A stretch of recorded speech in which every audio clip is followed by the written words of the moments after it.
Machiavelli understood human nature with a clarity that still unsettles people today, because he stripped away romance, morality theater, and comforting illusions and looked directly at how power, desire, fear, and advantage actually govern behavior, and when his thinking is applied to romantic dynamics, especially from the perspective of men who often enter relationships driven by emotion rather than strategy. Several dangerous attitudes emerge that no man should ever blindly swallow. Not because women are inherently harmful, but because unchecked human behavior, when paired with leverage, becomes exploitative. And one of the first dangers Machiavelli would warn about is affection that survives only as long as a man remains useful, because when love is conditional on provision, attention, emotional labor, or status, it is no longer love but a transaction disguised as intimacy. And the moment a man stumbles, struggles, or stops performing, the warmth fades, respect weakens, and what remains is obligation without appreciation. A pattern Machiavelli warned rulers about when allies stayed loyal only while benefits flowed, and closely tied to this is emotional manipulation cloaked in sensitivity, where tears, silence, mood swings, or emotional withdrawal are not used to communicate pain, but to pressure compliance, slowly training a man to associate peace with surrender, because Machiavelli knew that emotional leverage is often more powerful than force. And when a man begins to apologize for boundaries, doubt his instincts, and feel guilty for asserting needs, he is no longer choosing. He is being managed. And another dangerous attitude lies in inconsistency disguised as passion, where affection appears and disappears unpredictably, creating a cycle of hope and disappointment that hooks a man psychologically, making him chase moments of warmth as rewards, tolerating disrespect in between, a tactic Machiavelli recognized as intermittent reinforcement long before modern psychology named it, because unpredictability creates dependence, and dependence destroys clarity. And equally dangerous is a belief that love must be proven through suffering, where a man is repeatedly tested, pushed, ignored, or emotionally strained to demonstrate loyalty, while the woman offering these tests rarely changes her own behavior, turning the relationship into an endless trial with no graduation, something Machiavelli would describe as a ruler demanding sacrifice, without reciprocation, which breeds resentment, not devotion. And then there's moral superiority used as a weapon, where disagreement becomes framed as immaturity, masculinity becomes labeled as insensitivity, and the woman positions herself as emotionally evolved while the man is perpetually learning, a subtle hierarchy that drains equality and replaces partnership with judgment, because Machiavelli warned that moral authority is the most effective form of domination, as it makes resistance feel shameful rather than rational, and from there emerges withholding of affection, intimacy, communication, not as a means of healing or space, but as punishment, teaching the man that asserting himself results in emotional deprivation, conditioning obedience through loss rather than understanding, a classic power move Machiavelli identified in both politics and personal alliances, and no less dangerous is future faking, where promises of commitment, loyalty, or shared life are constantly projected forward while present behavior lacks respect, consistency, or effort, keeping a man invested in potential rather than reality, something Machiavelli explicitly warned against when leaders trusted future assurances while suffering present exploitation. And perhaps one of the most psychologically damaging attitudes is encouraging vulnerability only to weaponize it later, inviting emotional openness and then using those confessions during conflict, mockery, or withdrawal, violating trust in a way that permanently shifts power, because Machiavelli believed revealing weakness to the wrong person invites domination, and closely linked is control disguised as care, where concern becomes monitoring, love becomes restriction, and protection becomes isolation, shrinking a man's autonomy while framing obedience as devotion, a tactic Machiavelli recognized as tyranny dressed in benevolence. And finally, the most corrosive attitude of all is the disappearance of accountability, where every problem is reframed as the man's fault, his tone, his past, his masculinity, his shortcomings, while the woman's actions are endlessly justified by emotion, circumstance, or self-identity, creating a dynamic where guilt is centralized in one person and power in the other, something Machiavelli warned would collapse any alliance because imbalance breeds exploitation. And through all of this, Machiavelli's central lesson remains clear. Men are rarely destroyed by women themselves, but by their own refusal to see patterns, by confusing sacrifice with virtue, endurance with love, and silence with strength. Because power does not require cruelty, awareness does not require hatred, and walking away does not mean failure, but swallowing dangerous attitudes in the name of love leads only to erosion of self-respect. And Machiavelli believed that once a man loses respect for himself, no one else will maintain it for him, making the summit not an act of bitterness, but of survival. Machiavelli would further insist that the greatest mistake men make is assuming emotional intention equals moral intention, because human beings often act not from cruelty but from self-preservation, advantage, and subconscious drives. And when a man fails to recognize this, he becomes vulnerable to attitudes that slowly hollow him out while he convinces himself he is being patient, understanding, or mature. And one such dangerous attitude is the silent erosion of respect that occurs when a woman senses that a man fears losing her more than he values losing himself. Because the moment fear enters love, power shifts, and Machiavelli repeatedly warned that fear weakens judgment, making men accept behaviors they would once have rejected, excusing disrespect as stress, coldness as depth, and indifference as mystery, until over time the man becomes emotionally smaller, negotiating for attention, explaining his worth, and overgiving to compensate for the lack of reciprocity, which only accelerates his loss of leverage,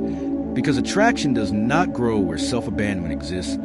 and equally dangerous is the attitude of selective honesty, where truth is shared only when convenient, memories are revised during conflict, and accountability is avoided through emotional fog,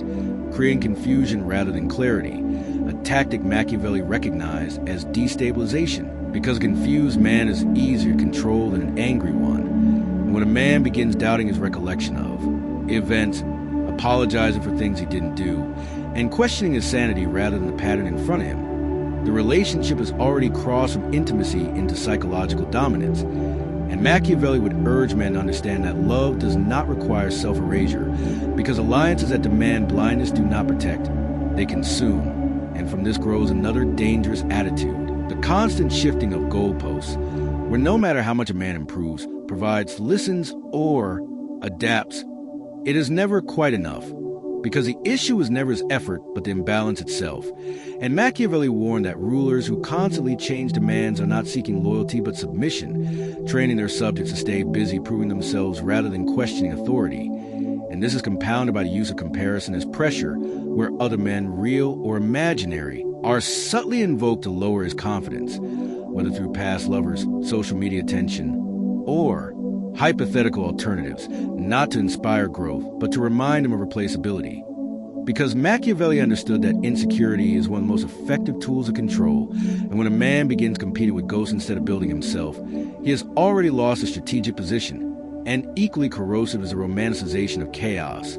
where emotional volatility is framed as depth, unpredictability as excitement, and instability as passion, convincing men that peace is boring and drama is love, when in reality chaos erodes long-term attraction and clarity, something Machiavelli would classify as a failure of governance, because a kingdom ruled by emotion collapses faster than one ruled by law. And another dangerous attitude lies in the expectation that a man must endlessly understand, forgive, and adapt while his own needs are framed as burdens, selfishness, or immaturity, creating a one-way emotional economy where empathy flows upward but never returns, which Machiavelli would describe as exploitation masked as virtue, because generosity without limits invites consumption, and consumption never respects its source. And this dynamic deepens when independence is subtly discouraged, when man's ambition, solitude, or friendships are questioned or guilt under the pretense of closeness,